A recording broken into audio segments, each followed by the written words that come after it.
Pria dan wanita memiliki cara berpikir yang berbeda. Banyak dari apa yang diketahui tentang otak kaum Adam, seperti dikutip oleh situs ilmiah, otak pria berubah secara signifikan sepanjang hidup mereka. Inilah hal yang perlu diketahui soal cara pikir kaum pria.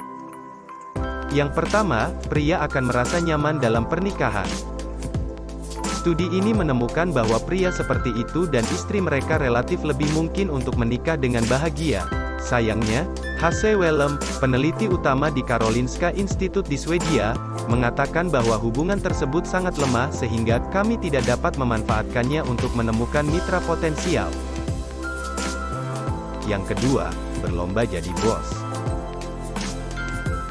Menurut Brizendine, hierarki yang tidak stabil dapat mengganggu pria. Saat ini, rantai komando yang dibentuk di militer dan di banyak tempat kerja menurunkan kadar testosteron dan mengurangi agresi para kaum pria. Kegembiraan pengaturan level biasanya dimulai sekitar usia 6 tahun, tetapi ini memotivasi mereka untuk mengkhianati satu sama lain di mana mereka selalu saling mengalahkan. Tambah Brizendine, lebih baik menjadi agresif secara verbal daripada berkelahi. Ketiga, pria ingin menjadi calon ayah. Otak pria secara khusus dipersiapkan untuk bekerja menjadi ayah. Ayah mengalami perubahan hormonal, seperti peningkatan prolaktin dan penurunan testosteron, yang dapat mendukung perilaku ayah.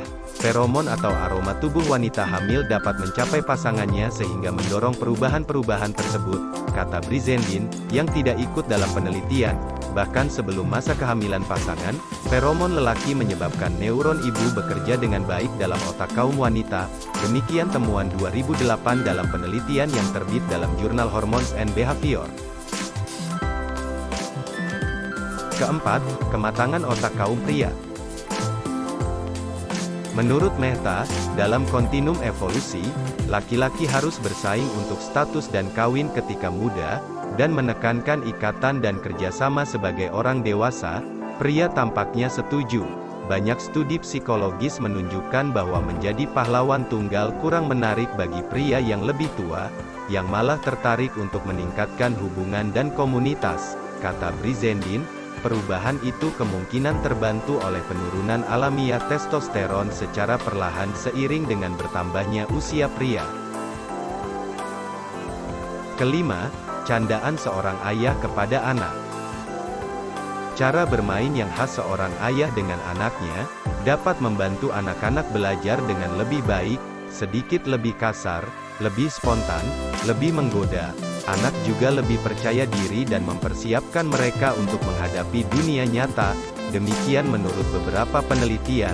Bukan hanya itu, ayah yang terlibat memperkecil perilaku seksual yang berisiko pada anak-anaknya. Keenam, cenderung lebih galak. Bicara secara evolusi, bagian dari tugas kaum pria adalah untuk mempertahankan pendirian. Kata Brizendine, tentu saja kaum wanita juga memiliki rasa kepemilikan, tapi kaum pria lebih berkemungkinan menjadi galak, ketika dihadapkan pada ancaman terhadap orang yang dicintai ataupun wilayahnya. Demikian dilanjutkan Brizendine. Ketujuh, lebih fokus terhadap solusi. Banyak penelitian yang menengarai bahwa kaum wanita lebih berempati daripada kaum pria. Tapi Dr. Brizendine menegaskan bahwa hal itu tidak seluruhnya benar.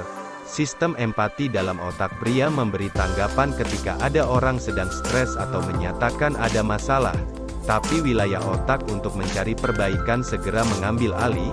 Daerah tersebut pada otak langsung mencari ke seluruh otak untuk muncul dengan suatu solusi.